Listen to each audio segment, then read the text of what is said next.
네, 안녕하세요. 한올성형외과의 대표원장 김태훈입니다. 모발 이식 수술이라는 말 많이 들어보셨을 텐데요. 요즘 주변에서도 많이들 하셨을 거고요. 모발 이식 수술은 이 뒷머리에서 원하는 모발을 채취해서 원하는 부위로 옮겨 심는 수술을 말합니다. 아니, 옮겨 심으면 또 거기서도 약해지는 거 아니냐, 그런 말들 많이 하시는데, 튼튼한 모발을 가져서 원하는 부위에 옮겨 심으면 그 모발, 뒷모발 특성대로 그대로 잘 자랍니다. 그래서 모발 이식이 가능한 거고요.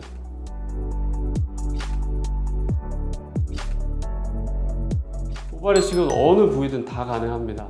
원하시는 부위, M자라든지 정수리, 구렛나루 이런 부위 다 가능하고요. 눈썹을 원하시는 분들도 있고, 수염이나 겨드랑이, 음모 원하시는 부위 어디든 다 가능합니다.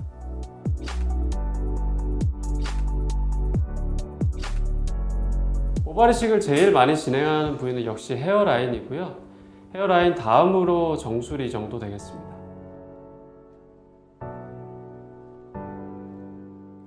그거는 좀 중요한 개념이라서 제가 직접 그림을 그리면서 설명 좀 해드릴게요.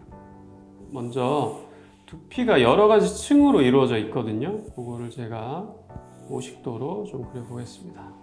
두피를 엄청나게 확대했을 때 보면 제일 바깥쪽이 표피라는 층으로 이루어져 있고요. 그리고 그 아래쪽이 진피. 진피는 우리 이제 돼지고기 먹을 때 보면 아주 탱탱한 부분, 껍데기라고도 하죠. 그런 거라고 생각하시면 되고, 그 아래에 피하 지방층이 있고, 그 아래에 근육층이 있고, 아래쪽에 뼈층이 있습니다. 이제 두개골이라고 생각하면 되겠죠. 이 모낭이라는 거는 표피, 진피, 피하지방층에 보통 이렇게 걸쳐 있어요. 하나만 있는 경우도 있고, 두 개가 이렇게 모여 있는 경우도 있고요. 세 개가 모여 있는 경우도 있어요. 이렇게 모여 있는 것들을 다 모낭 단위라고 해요. 하나가 모여 있을 때는 싱글, 두 개일 때는 더블, 세 개일 때는 트리플이라고 표현을 합니다. 근데 이 모낭 단위들을 일반적으로 그냥 병원에서 모낭이라고 줄여서 얘기를 해요. 그래서 천모낭을 뽑았다 하면 이런 모낭 단위를 1000개를 뽑았다고 생각하시면 돼요. 근데 사람마다 이 모낭 단위의 비율이 다 다르거든요. 어떤 분들은 트리플이 대부분인 경우가 있고, 어떤 분들은 또 싱글이 대부분인 경우가 있어요. 그래서 천모낭을 뽑았다고 해도 어떤 분들은 3000모가 될 수도 있고, 어떤 경우에는 1000모가 될 수도 있어요. 사람마다 아주 극단적으로 많이 다르긴 합니다. 보통 한 모낭 단위당 평균을 내면 뽑을 때 한 2.5개 정도 됩니다. 그래서 1000모낭을 뽑으면 한 2500모 정도가 나온다고 볼 수 있죠.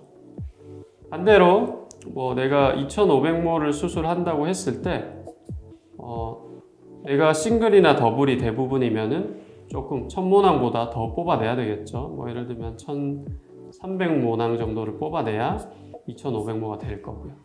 그래서 모냐, 모낭이냐는 본인이 가지고 있는 이 모낭 단위에 따라서 조금 달라질 수도 있습니다.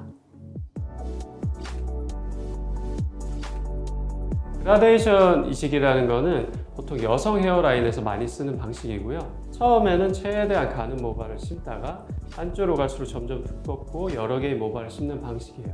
그래서 마치 우리가 물감을, 명암을 이렇게 쫙 칠하는 것처럼 처음에는 연한 색이 나오다가 점점 진한 느낌으로 나오게 하는 게 그라데이션 이식이고, 물결무늬 이식이라는 거는 이건 남녀 헤어라인에서 다 공통으로 쓰는 방식인데, 너무 일자로 반듯하게 이식을 하면은 이게 인위적인 느낌이 들기 때문에 우리가 실제로 보면은 약간 일자처럼 보이지만 심을 때는 약간 지그재그로 심어야 자연스러운 일자처럼 되는 거고요. 큰 물결도 그리고 그 큰 물결 안에서도 작은 물결을 그려서 최대한 자연스럽게 이식하는 방식을 말합니다. 모발 이식 마취는 보통은 국소 마취로 진행합니다. 왜냐하면 모발 이식은 다른 일반 성형수술하고 다르게 엎드려서 뒷모발을 채취를 하는데, 엎드린 상태에서 수면 마취 같은 걸 하다가 수면이 세게 되면 수면 무호흡이 올 수 있거든요. 그러면 굉장히 위험합니다. 왜냐하면 바로 누운 상태에서는 수면 무호흡이 오더라도 우리가 산소 공급이라든지 마스크를 씌운다든지 해서 바로 처치를 할 수가 있는데, 엎드린 상태에서 수면 무호흡이 오면 저희가 대처하기가 힘들어요. 그렇기 때문에 굉장히 위험해서 보통은 국소 마취로 진행을 해요. 아무래도 비절개 모발 이식은 시간이 오래 걸립니다. 이 비절개는 하나씩 뽑아내는 방식이기 때문에 절개는 이렇게 뭉텅이로 쫙 떼내는 방식과 다르게 하나씩 뽑아내야 돼서 수술 시간이 오래 걸리고, 비절개 모발 이식은 기본적으로 겉에서 그 모발의 각도를 보고 안쪽의 모발의 각도를 유추해서 뽑아내야 되기 때문에 기본적으로 이게 블라인드 수술입니다. 이게 안쪽을 정확히 볼 수 없는데 뽑아내야 되는 거죠. 그래서 훨씬 더 난이도가 높습니다. 제대로 못 뽑아냈을 때는 생착률에도 영향을 줄 수가 있고요. 그래서 비절개 모발 이식은 수술하는 의사의 경험과 실력이 아주 중요합니다. 네, 오늘 모발 이식에 대해서 여러 가지 궁금한 점을 알아봤는데요. 오늘 영상이 많은 도움이 되셨으면 좋겠습니다. 감사합니다.